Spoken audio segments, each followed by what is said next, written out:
Psalm 49, to the choir master, a psalm of the sons of Korah. Hear this, all peoples. Give ear, all inhabitants of the world, both low and high, rich and poor together. My mouth shall speak wisdom. The meditation of my heart shall be understanding.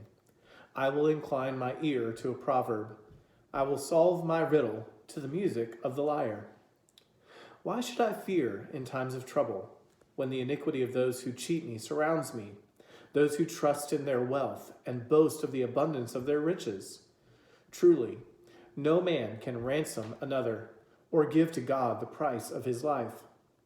For the ransom of their life is costly and can never suffice, that he should live on forever and never see the pit. For he sees that even the wise die. The fool and the stupid alike must perish and leave their wealth to others.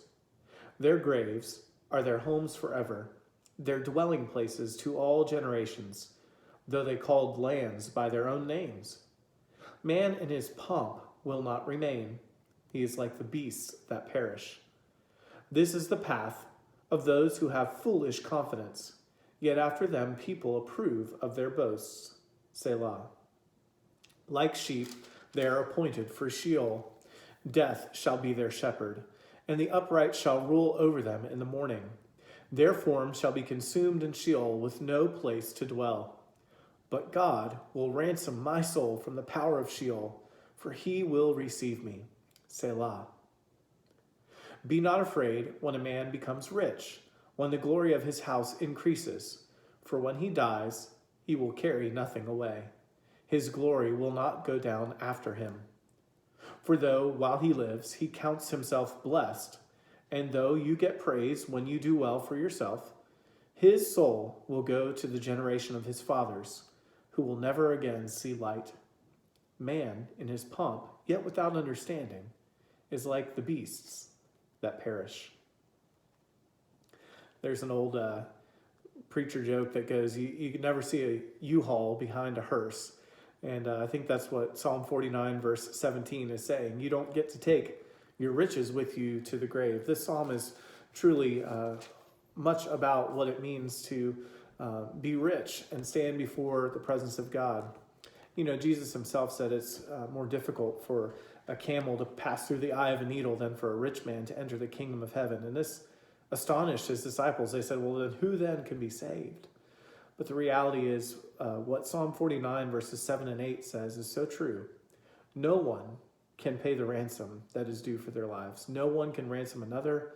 There is no price that can be paid to ransom somebody from death. You think of rich people, even in our day, who are trying to look into cryogenics and preserving themselves and all these things. The reality is all of us must stand before our Maker. Too great is the price, Spurgeon says. The purchase is hopeless, for ever must the attempt to redeem a soul with money remain a failure. It's always going to be a failure to try and redeem yourself. Death comes, and wealth cannot bribe him. Hell always follows, and no golden key can unlock its dungeons. So the reality is we must turn to the one who can pay the ransom. And that's what reminds me of this great hymn, Jesus Paid It All. Will you sing this with me?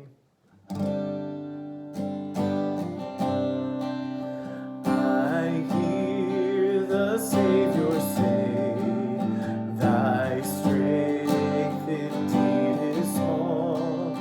Child of weakness, watch and pray. Find in me thine all in all. Jesus paid it all. All to him I owe. Sin had left a crimson stain, he washed it white as snow. For nothing good have I, whereby thy grace to claim. I'll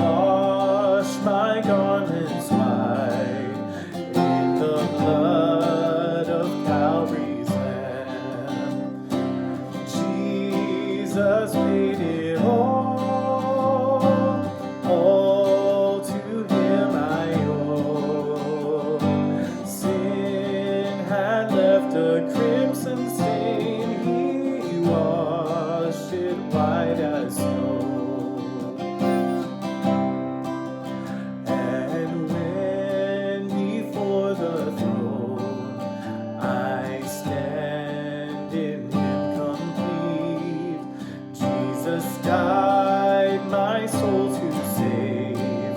My lips shall still repeat.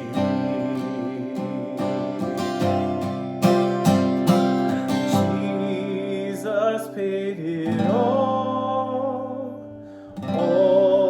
to him I owe. Sin had left a crimson stain, he washed it white as snow.